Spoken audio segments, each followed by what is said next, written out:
भारत ପାଇଁ घातक 4 बांग्लादेशी खेलाड़ी जेतेबेले भारत बांग्लादेश ठारू मैच हारी जाए सेतेबेले एई 4 जन बांग्लादेशी खेलाड़ी प्रमुख भूमिका ग्रहण करथांती। मैच रे प्रथम रे शकीबुल हासन जने ऑलराउंडर अटंती, भल बैटिंग करती, बॉलिंग मध्य करथांती एवं से 221 मैच खेली 6755 रन मध्य करछंती।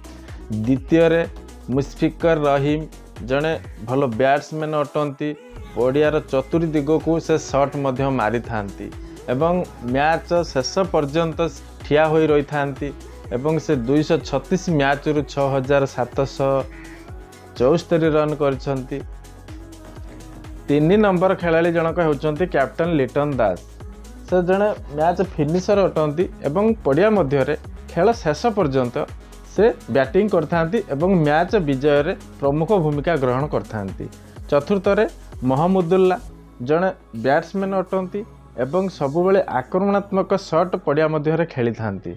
प्रतिपक्ष बॉलर को सबुबले निर्मम प्रहार करथांती एवं मैच विनर अटंती। मैच को सबुबले विजय करिवारे प्रमुख भूमिका ग्रहण करथांती।